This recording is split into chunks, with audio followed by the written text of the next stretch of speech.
Apa memang sengaja dikasih nasi basi atau kan saya nggak tahu. Ya intinya di situ sudah nggak bisa dimakan.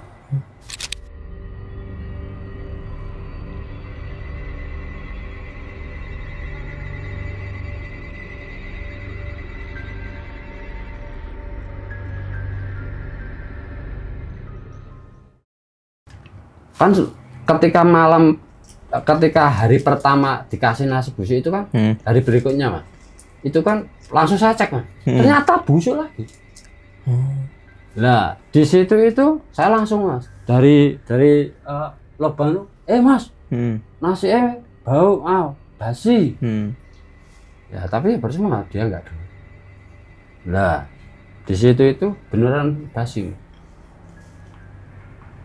Nah sekarang pertanyaannya apa memang sengaja dikasih nasi basi atau kan saya nggak tahu.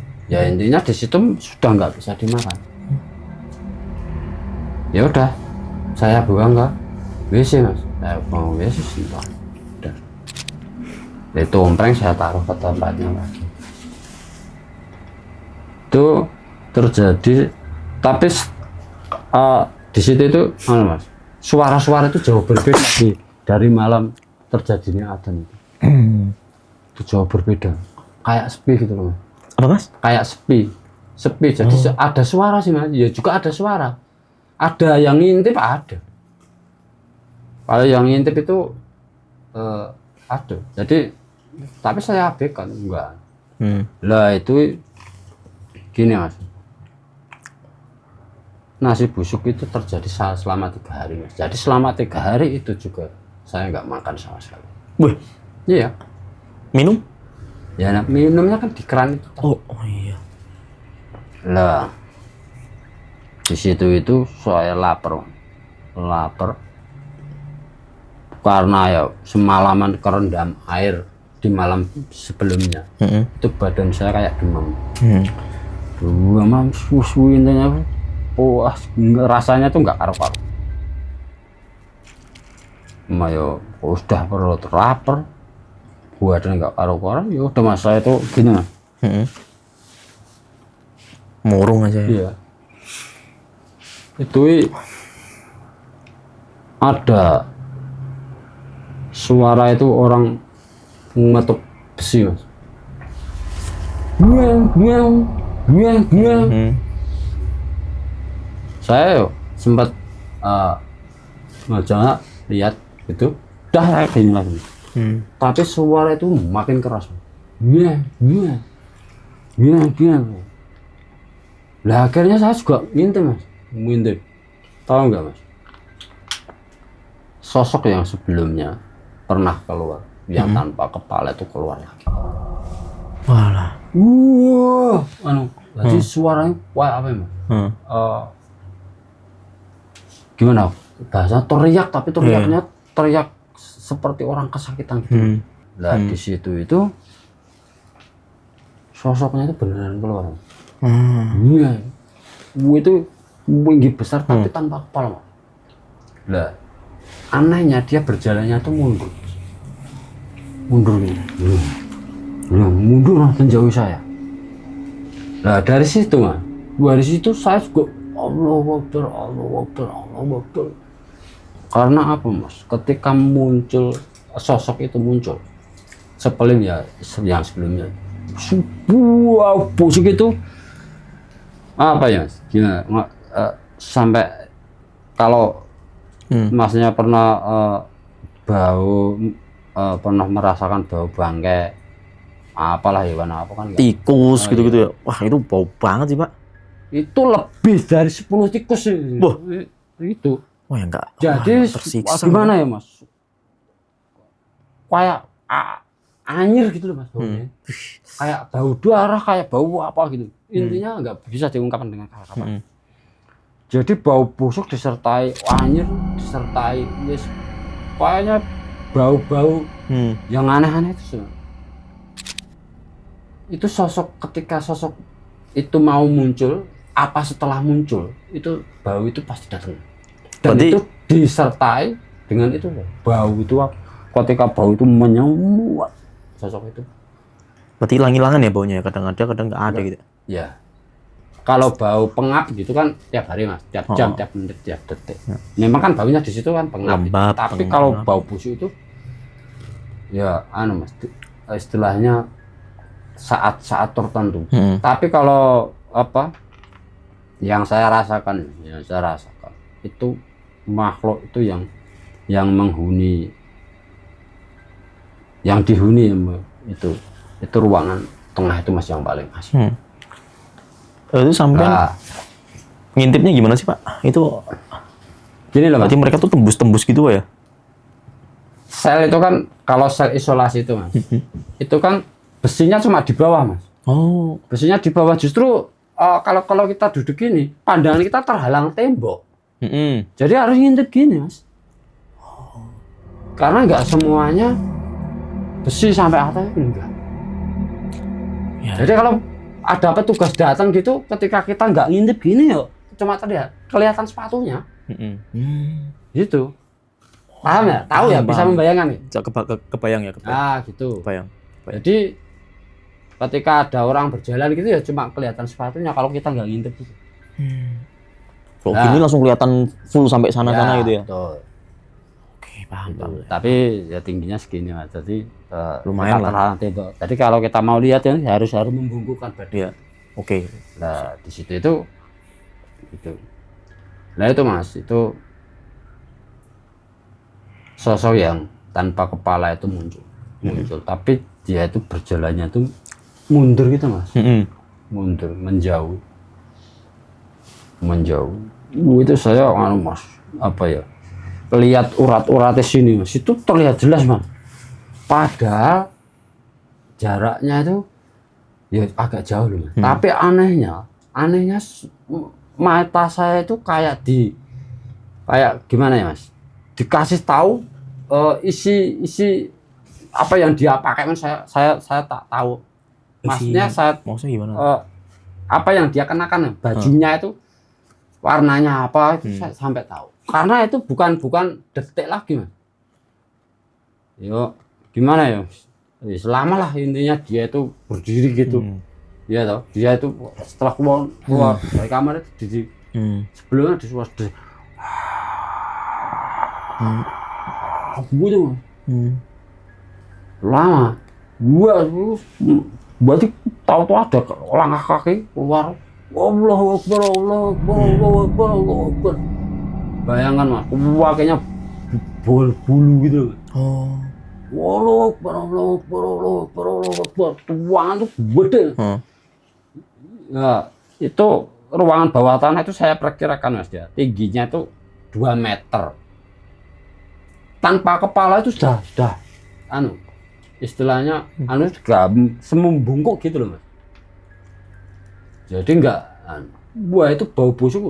Allah Akbar, Allah Akbar, Allah Akbar, Allah Akbar. Saya itu kemudian Allah Akbar. Wah dia itu berjalan menjauh gitu mas. Setelah dia itu sampai lorong saya masih dikit terus Allah Akbar, Allah Akbar, Allah Akbar, Allah Akbar. Karena suara erangan itu bukan terdengar di jauh gitu, kayak di bawah telinga gitu. Suara erangan. Wah itu intimidasi mas. Allahu Akbar, Allahu Akbar. Itu makhluk itu sudah hilang mas. Saya masih dipikir Allahu Akbar, Allahu Akbar. Enggak apa. Setelah itu mas, saya itu kan mau digerak Allahu Akbar, Allahu Akbar, Allahu Akbar, Allahu Akbar. Matanya pajangan gini mas. Allahu Akbar, Allahu Akbar, Allahu Akbar. Wah, itu besi itu ada yang mukul. Buang. Wah, makan. Wah, itu diintimidasi dari segala arah. Allah. Itu kan, mas. Karena ada suara ketukan. Pertama, kedua, ketiga, ketukan itu puluhan kali, mas. Bahkan semakin keras. Wah, suara buang. Kayak orang, gimana ya, mas? Keras benar-benar keras. Jadi sampai telinganya pokan. Itu semakin keras.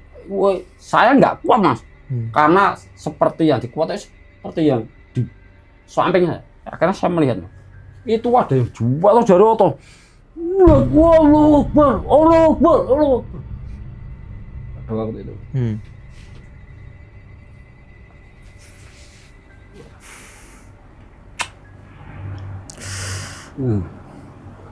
Gimana Pak? Enggak. Butuh tisu nggak Pak? Itu Sini. Aman Pak? Butuh tisu Pak? Mas. Saya tadi ingat. Ya. Karena apa Mas? Intimidasi itu suara-suara itu Mas. Saya di situ itu ya dikenal. Bentar. Ya, aman Pak? Aman Pak? Mas, saya minum ya. Minum dulu Pak. Nah di situ tuh kan, saya dikenal. Oh beri. Mas suaranya, saya gitu kan. Itu ada suara kuat kan. Buah. Kayak gimana Mas? Kayak kalau petugas lagi bawa pentungan besi itu loh. Oh ini suatu. Itu saya masih abaikan Mas. Abaikan. Nah, mata saya pejamkan. Loh. Tapi karena suara itu semakin keras Mas. Mau enggak mau saya juga buka mata Mas. Itu ada yang jual atau dari luar atau buah. Itu kepala lagi Mas. Kepala? Iya. Tapi anehnya itu beda sama yang pertama muncul. Itu ada rame Mas. Ada rame. Buah busuk itu yes. Itu kulit kepalanya ini ngelupas itu loh. Ngelupas atau botol masa sini situ loh. Nggak ada 1 meter. 1 meter? Nggak ada. Gila.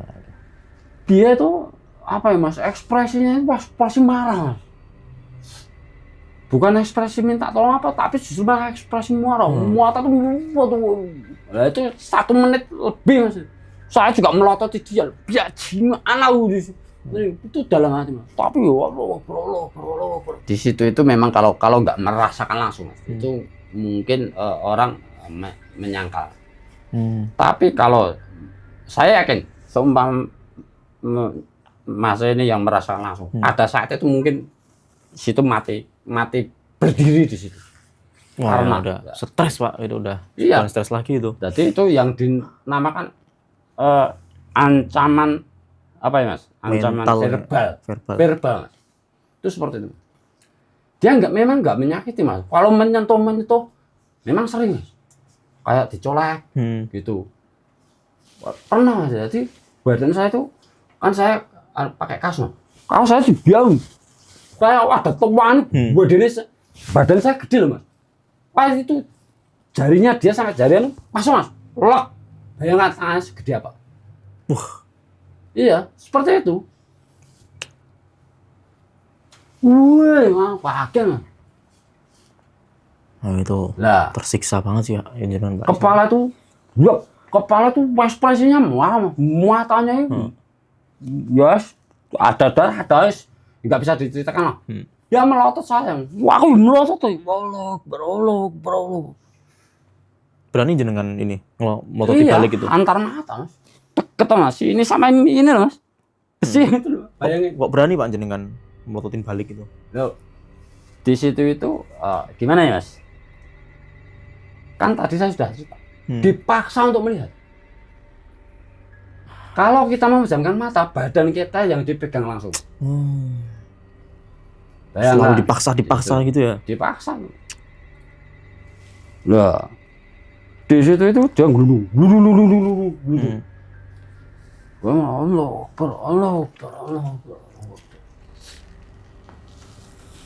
Wah, itu Mas. Setelah itu badan menggigil kayak Mas. Gimana Mas? Bulu kudu ini nggak bisa kita mau tenang-tenang perasaan seperti apapun nggak bisa. Tapi pada waktu di dalam sel isolasi itu ya takut Mas. Ada istilahnya rasa takut itu mendominasi, masih lebih mendominasi. Tapi di situ itu ya Mas. Istilahnya saya Mas, nggak mau di istilahnya berlarut-larut. Tuh aku terus Oke. Ya. Setelah makhluk itu Mas hilang, ya Mas. hilang tuh. Kalau tadi kan kepala yang jatuh. Iya. Gelinding Nah, tuh sampai gelinding ya, tuh. gelinding. Itu pas sama gelinding itu dia sempat-sempatnya tertawa. Sempet-sempetnya. Sempat-sempatnya tertawa. Wah, wah, wah, wah. Kayak gitu Terus suaranya seperti itu. Tapi lebih keras, lebih surak gitu. Ini sambil tertawa. Kayak ngejek gitu loh. Lah. Di situ itu Mas. Setelah saya beberapa hari mengikuti jalannya kehidupan makhluk-makhluk di situ, ternyata makhluk di situ itu ruang sentralnya itu di kamar nomor 2, ruangan nomor 2 bukan kamar. Sebab timbul masalah, timbul suara, timbul apapun, makhluk yang selama itu keluar itu berawal dari situ. Lah, maaf ya Mas, kalau sosok pocong itu sesekali. Kenapa saya nggak ikut memunculkan? Karena dia di dalam cita-cita nggak saya istilahnya ikut saya ceritakan. Karena dia itu nggak pernah menampakkan kelihatan itu, nggak pernah. Tapi dia kayak sak gelibatan, sering malah lewat kamar depan saya sering. Tapi kan saya cuma lihat bawah itu Mas, sering.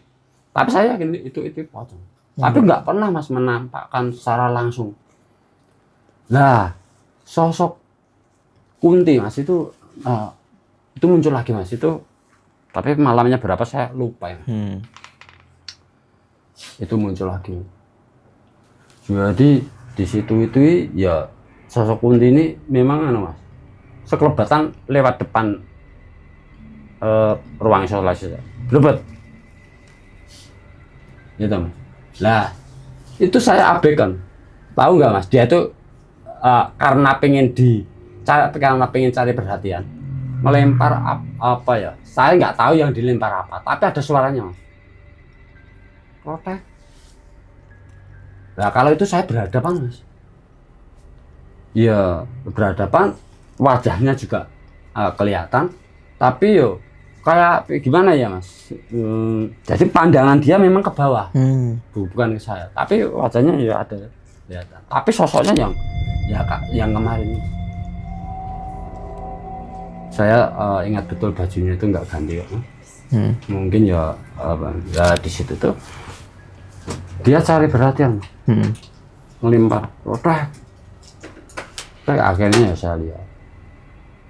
saya lihat itu nggak merasa takut sama sekali. Ya, tapi saya masih dikit terus di sini istilahnya ya bisanya minta tolong pada waktu itu nggak ada yang bisa menolong selain Tuhan. Istilahnya buat pegangan hati saja. Wah itu ya, saya itu nggak makan 3 hari. Setelah makhluk yang tanpa kepala ini lihat patung tanpa kepala, bahkan potongan lehernya itu seperti apa, kayak urat-urat seperti apa. Yang sebelumnya saya demam itu jadi sembuh. Ya, warna ya kaget. Itu jadi maksudnya ya seketika kayak sembuh gitu. Seketika gitu ya. Iya. Ya maksudnya badannya nggak gimana ya, nggak panas dingin lagi itu. Nggak ngerekes lagi ya? Iya, nggak ngerekes lagi. Nah, itu malam 11 ya, malam 11. Berapa malam Pak total? 14 malam ya? 14. Itu malam 11 apa malam 11 nah, kalau nggak salah. Ya, istilahnya karena apa Mas? Karena saya detailnya itu sudah lupa Mas, karena ya sudah apa? Katakanlah malam sekian lah gitu, terakhir ya, malam terakhir ya. Iya Mas. Itu Mas, jadi apa ya Mas? Saya itu ya itu yang saya katakan. Saya itu kan duduk gini, jadi kaos saya itu dibuka. Yang saya tadi cerita tangan itu, waduh, bok. Saya tuh bisa merasakan betul kalau jari-jarinya itu mungkin segede apa ya Mas? Pering lah. Oh, ya seperti itu. Karena Mas, dari sini sampai sini itu penuh mas tangan itu. Satu dekapan ya, satu capan. Satu tapak tangan. Wah. Woi, langsung saya gitu mas. Wah, setelah itu kayak apa ya mas?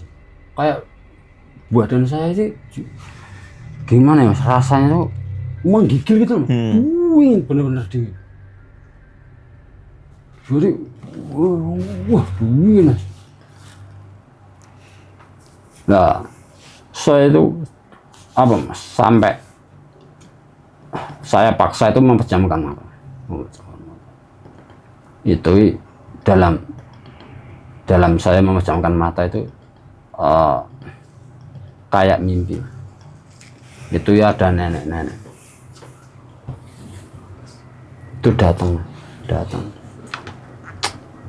Ya lele, itu bahasa Jawa ya mas. Ayo le, melu aku. Tak raupi, ben pikiranmu padang. Kowe engko bakal selamat. Nah, dalam mimpi itu mas saya juga ikut sama nenek itu. Saya dibasuh beneran mas, dibasuh. Ya apa ya, selamat engko bakal gitu. Itu bahasa Jawanya mas, seperti itu. Iya mbah, matur suwun kula.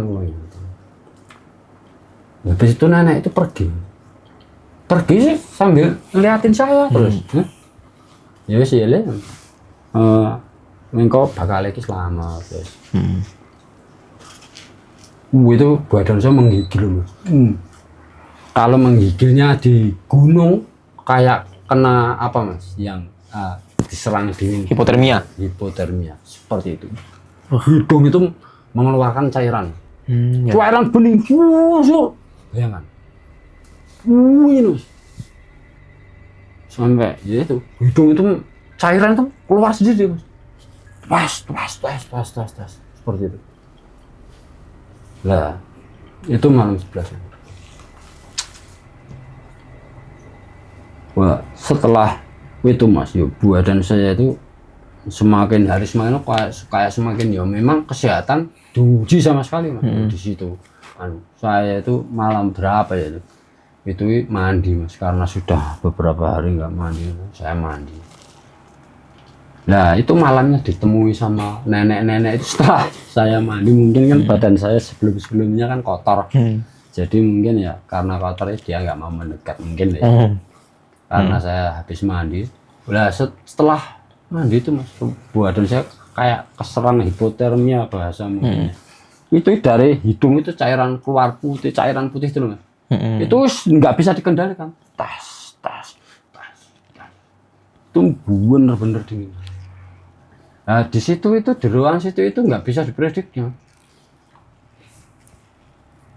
Memang pernah pada pagi itu saya sarapan mas, Jadi ompreng ya dipakai sarapan itu tiba-tiba kayak dilempar gitu loh. Wah. Jadi tumpah semua.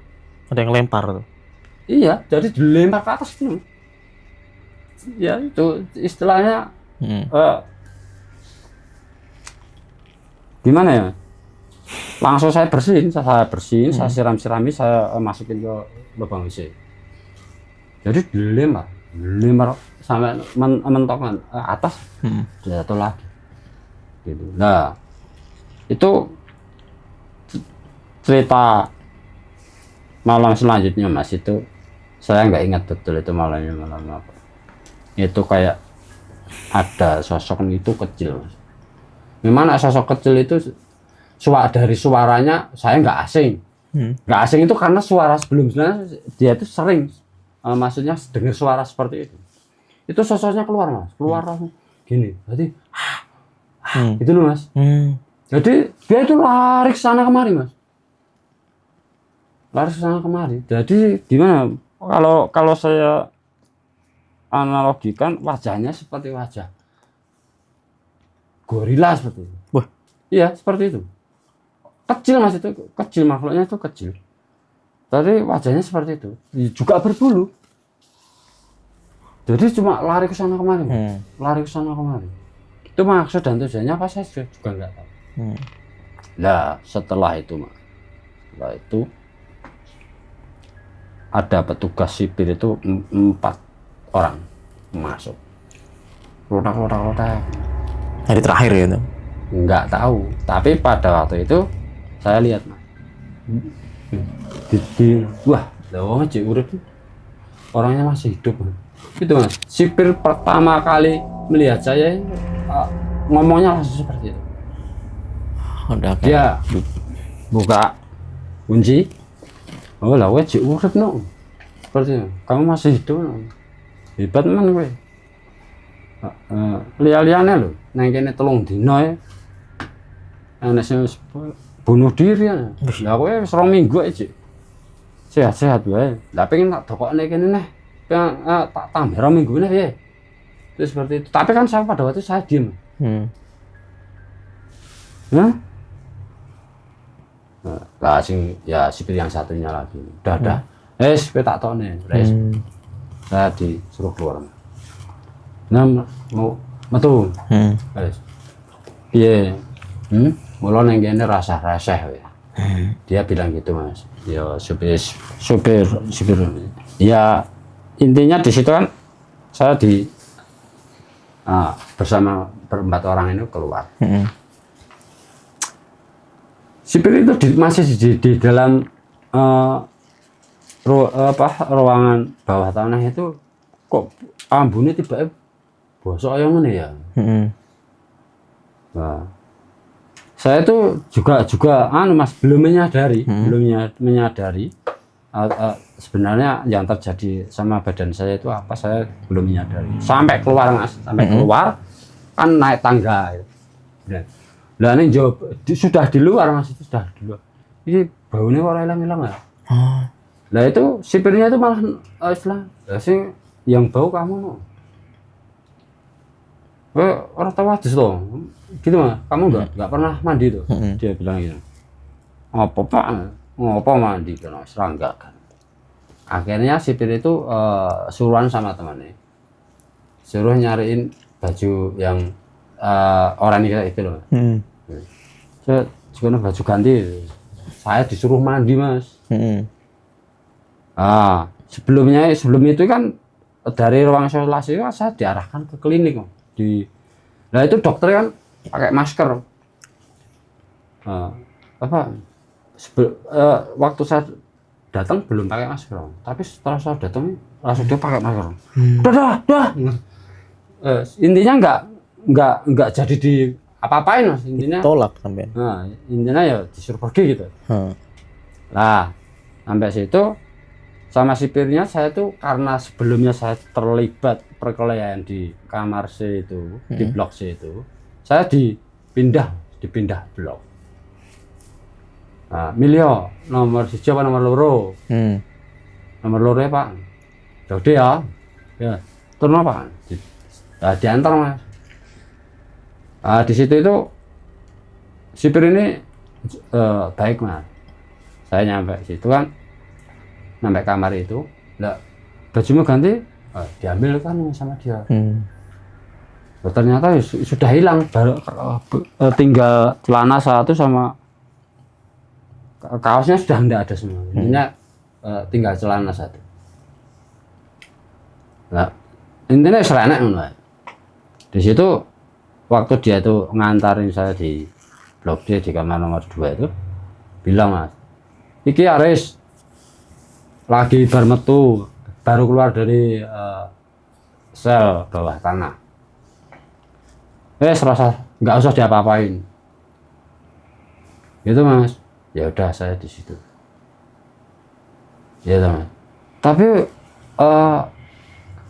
orang-orang di situ kayak Mas, merasakan bau. Saya juga heran. Nah, saya sendiri nggak menyadari kalau badan saya bau. Saya sendiri karena apa Mas? Saya tuh nggak bisa merasakan. Ternyata penghuni kamar itu menolak saya Mas karena bau badannya. Akhirnya di situ saya dicari istilah karena komplainan itu saya dipanggil Mas. Jadi cacah konco bocah kamarmu doro anu apa komplain kabeh. Hmm. Saya ngene wae. Kowe tak goleke ruangan liya. Saya dicarikan ruangan lain. Hmm. Di situ kan dikasihkan ruangan lagi, di situ intinya saya ditaruh itu. Nah, karena itu kan 14 hari lah saya dulu. Itu masuknya kan berarti dihitung saja Rabu ya. Ya.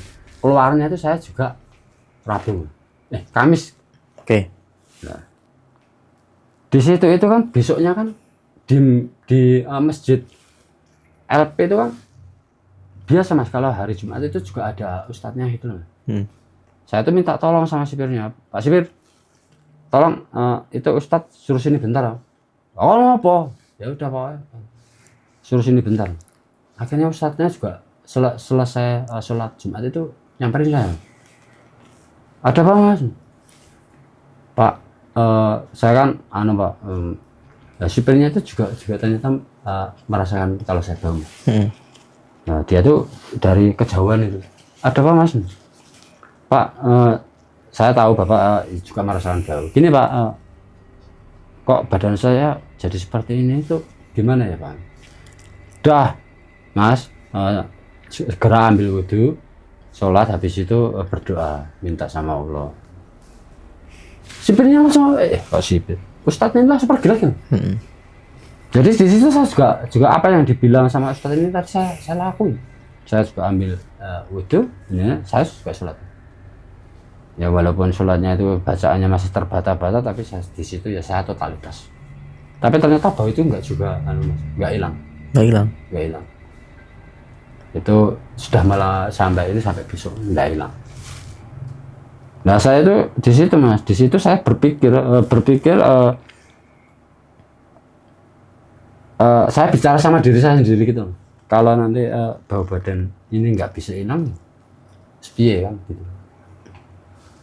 Intinya yo, saya Mas, maksudnya khawatir gitu loh. Ya. Ya sampai malam istilahnya saya tidur. Itu sudah malam kedua mau malam ketiga Mas. Itu intinya saya tidur Mas, saya tidur di lantai itu Mbak. Tidur, tapi ya di antara sadar sama nggak sadar, tahu nggak Mas, nenek-nenek yang sebelumnya waktu saya di bangsal isolasi itu membasuh muka saya itu datang lagi Mas. Nah dia tuh nggak ngomong apa-apa, cuma dia tuh bawa bungkusan plastik itu berisi air Mas. Iki nggonen raup engko lah mari sing ngeloni kowe lunga. Itu perasaan saya itu. Tapi setelah saya bangun, bungkus yang dikasihkan nenek itu bener-bener ada Mas.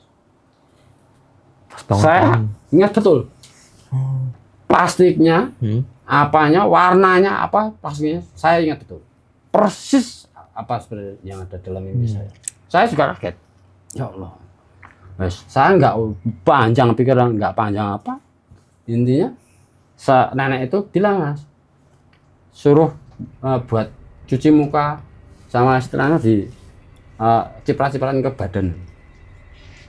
Saya langsung Bismillahirrahmanirrahim. Itu pojokannya saya gigit pakai busa muka segini sudah. Nah, di situ saya juga diantara yakin dan tidak Mas. Ya apa ya? Nah itu kan kalau itu sudah ke 3 hari masa di sipir itu kan biasa Mas, kalau siang itu kan lewat ngontrol lah. Nah sipirnya mulai liatin saya, Pak, mang sini bentar Pak. Ngopo? Malah dia tuh kayak nyentak itu Mas. Gini Mas, intinya dia nggak mau, langsung bebas. Lah lewat situ tak lagi Mas, Pak tolong sini sebentar. Ngopo? Lah itu gitu Mas. Badan saya masih bawah apa enggak Pak? Lah dia istilahnya ngomongnya nggak enak. Mambu apa? Lah iki sing ndokone kene sapa? Malah tanya gitu Mas. Nah, Nah, akhirnya kan saya juga menjelaskan yang ya bapak-bapak itu Pak di Bandung di penjagaan depan. Nah, terus saya tolong Pak bilang sama Kalapasnya kalau boleh saya mau keluar dari sini. Ya dia itu padahal pasar Mas dari saya, tapi beneran disampaikan ke Kalapasnya. Setelah ya sore itu setelah adzan asar itu ada petugas datang 2 orang. Nah, petugas ini yang sebelumnya juga pernah ya ikut mengantar saya ke ruangan bawah tanah. Tapi dia nggak ikut waktu jemput itu. Saya jarinya mambu apa tau? Malah dia tanya, Pak itu badannya mambu masih bawa? Orang lah yo. Saya disuruh keluar Mas. Di situ itu ternyata sudah tidak bau.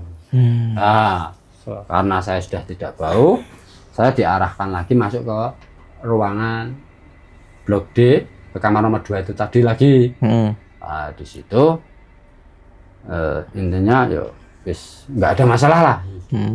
Itu ada sesama napi Mas. Bang, yang kemarin itu di Bangsal isolasi bawah tanah, kamu tuh Bang. Nah, terus dia sambil nawarin rokok Mas. Dia bilang rokok. Ya makasih. Dia tanya sama saya, Bang itu di bawah tanah itu ada apa tuh Bang?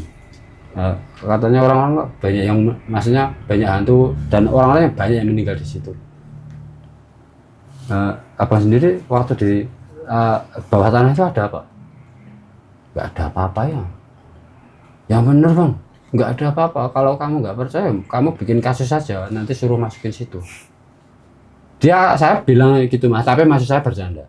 Tapi saya nggak cerita sama dia. Buat apa saya cerita sama dia? Juga nggak ada untungnya. Capek namanya.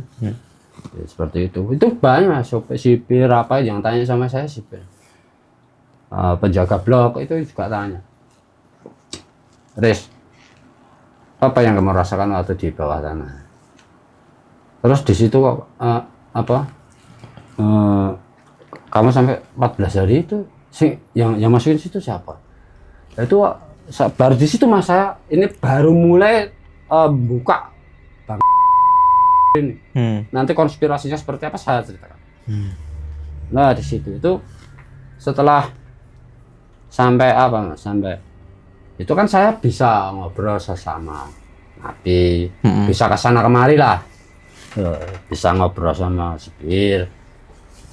Tuh. Sipir mah ada yang tanya sama saya, Riz, ini waktu kita dialah ini ruang bawah tanah, apa sih rasanya? Nggak ada apa-apa ya Pak, udah semua ini. Oh iya, nggak ada apa-apa. Bapak coba saja sendiri loh, ngapain tanya sama saya? Nah, dia tuh nggak percaya Mas, kalau istilahnya nggak ada hantu. Masa kamu nggak lihat hantu, nggak lihat apa, nggak lihat sosok-sosok apa? Nggak ada. Coba saja Bapak. Pak ada di situ sama mama dia itu di situ 1 jam saja, saya yakin dia itu udah. Ya di situ kan ada seseorang Mas, dulunya itu petugas kebersihan. Dia sudah 40 tahun di situ. Di mana? Ya di LP situ. Nah, karena dia sudah tua kan sudah tidak dipakai lagi tenaganya di bidang kebersihan. Akhirnya dia tuh jualan keliling Mas. Tapi jualannya juga di dalam LP itu. Nah, dia jualnya ke napi-napi. Yang dia jual itu nasi, lele, nasi, pokoknya kayak gitulah. Ya ada gorengan, ada es teh, ada apa. Itu dia cerita. Saya akan tanya, Pak, itu namanya Pak Parman. Pak Parman, Bapak di sini udah lama. Aku kait nom Mas, nanti saya aku merukus meh 70, sudah hampir 70. Itu yang Bapak pernah cerita-cerita dengar-dengar nggak ya itu ruangan bawah tanah itu terakhir dipakai kawan? Selama saya di sini tuh ada 2 orang. Itu yang satu itu kasusnya ngerampok, tapi korbannya meninggal dunia. Di perampokan pemerkosaan lah intinya. Ya itu dimasukin situ 3 hari meninggal, bunuh diri lah. Yang lainnya lagi juga sama, kasusnya bunuh diri di situ. Itu udah 22 tahun yang lalu kalau nggak salah. Lama banget itu. Selama 22 tahun itu sudah nggak ada pernah lagi yang masuk di situ. Karena apa? Karena setiap napi yang di situ 1 hari 1 malam gitu aja depresi maksudnya. Karena suara-suara yang semua di situ. Nah, karena itu memang di situ ada peraturan nggak tertulis, nggak boleh dipakai. Lah kenapa saya dimasukin di situ? Lah pertanyaan jadi gitu tuh mas. Lah di situ itu karena ya uang ini tadi saya dimintai uang, nggak saya kasih. Ya toh mas. Intinya kan di situ saya mau diintimidasi seperti apa? Saya istilahnya nggak takut sama sekali. Nah, waktu saya dibawa ke kantor di mata saya di Laksban, itu ada percakapan di situ. Tadi belum saya sampaikan. Wah, itu apa? Iya kan karena tadi versinya horor. Kan. Nah, sekarang di situ ada percakapan. Nah, gue pengen tak lebokne nang bawah tanah. Apa istilahnya bahasanya sana? Bantu biaya pengobatannya orang yang kamu lukai tadi. Bahasanya seperti itu. Ya. Nah, coba gue takut dhewe karo kayak mau untuk ra kena moto. Kena moto. Bablas menang otak wong bongkok. Untung ae. Terus kan ya parah. Urat-urate ndas pedot kabeh. Paling gitu Mas bahasan. Lah di situ itu saya diminta uang itu 20 juta. Intinya seperti itulah. 20 juta buat biaya pengobatan alibinya mereka. Alibinya ya. Apa intinya walaupun saya punya uang, saya juga punya keluarga sebenarnya. Tapi saya nggak akan ngasih intinya seperti itu. Udah mau dikasihkan mau disalah mau apa silakan. Nah saya juga gitu. Setelah Laksban saya dilepas itu sebenarnya kan sebelumnya kan diajak ngobrol ya setelah di bagus setelah ada salam olahraga itu tadi mas. Setelah sesi salam olahraga selesai kan dia ya mungkin bahasanya itu ngajak dialog lah. Iya toh. Pendekatan secara persuasif kan bahasanya seperti itu. Ya intinya di situ dia mengarah ke uang itu tadi mas. Setelah saya ngotot ya udah ngobrol di ruangan sebelah toh. Tadi sudah saya ceritakan yang diobrolkan apa intinya di situ ada keputusan saya harus dibawa ke ruangan sebelah bawah tanah itu. Nah di situ kembali ke cerita Pak Parman ini tadi mas, kan tadi belum selesai. Nah Pak Parman itu juga cerita. Aku pernah mas, ya ngalami neng kono kuwi ya. Aku mula saiki aku jadi sekarang ketika saya keliling mas nggak pernah nggak mau lewat itu gerbang tangga itu karena di situ mesti saya dulu sering diganggu. Pak Parmane bilang gitu. Cuman lewat tok ya.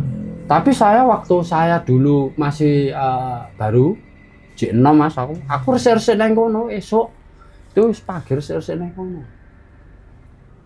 Nah, tapi anu mas, yang katanya kemarin ada yang dimasukin ke situ, Pak Parman bilang gitu, malah bilang gitu. Nah itu saya Pak, loh, kok ya mas? Iya Pak. Nah, simbol rasanya apa yang kamu rasakan? Enggak merasakan apa-apa ya Pak. Nah, kok bisa ya? Ya, baru intinya dia istilahnya ngasih support lah. Kamu masih dilindungi. Iya Pak. Beneran toh nggak lihat apa-apa, mas. Pak. Ya kalau tikus ada, tapi yang lainnya itu nggak ada apa-apa. Ya coba saja Pak Parman nyobain di situ semalam gitu loh, dia tahu. Wah rawani mas aku tahu diganggu. Nah, dia lah baru cerita mas. Pernah mas saya pada suatu ketika kan dulu saya kalau keliling kan lewatnya juga depan. Saya itu dipanggil. Nah, saya lihatnya juga orang. Panggil, dianya tuh bilang beli nasinya. Dikasih mas nasi. Setelah dikasih itu Pak Parman baru nengok dilempar lagi. Bener. Pak Parman ini kan Pak Parman bawa keranjang itu loh mas. Pak Parman lihatnya yang dilempar di dalam keranjang itu kepala manusia loh. Pak Parman sampai wabur tuh, wes itu keranjangnya ditinggal. Iya, nggak berani ambil sampai pagi. Nah, di situ. Nah, jadi Pak Parman itu kan mas, istilahnya dikasih, dia beli, gitu mas. Apa nasi apa, Pak Parmannya enggak cerita. Tapi ya beli bungkusan, Pak Parman beli nasi lah, dikasih, itu malah dilempar lagi gitu loh, dilempar lagi. Loh itu jatuh ke keranjang. Nah Pak Parman itu kan belum sadar man. Mau marah kan? Kenapa? Mau beli malah dilempar. Itu lihat keranjang, di keranjang kuatannya lihat gitu, kepala Pak Parman lari langsung. Ya habis itu Pak Parman nggak pernah lagi. Jadi ketika dia keliling nggak pernah lewat situ. Semoga apa yang saya sampaikan ini menjadikan pembelajaran. Sedikit pun tidak ada hal kecil apapun yang bisa dicontoh di sini. Maksud saya intinya ya semuanya itu kan berawal dari kesalahan saya sendiri tuh, sampai berakibat seperti itulah. Sekarang gini, moga-moga ya ini pembelajaran khususnya buat saya pribadi, tapi nggak ada salahnya kalau saya itu memberi istilahnya teman-teman pemirsa ruang bincang biar nggak melakukan pelanggaran hukum. Saya yakin dan percaya apa yang saya maksud itu kan pemirsa bincang rumah sudah tahu apa yang saya sampaikan dan sudah bisa menyimpulkan. Ya, ya udah gitu. Oh, terima kasih Pak. Terima kasih sudah berkenan datang. Siap.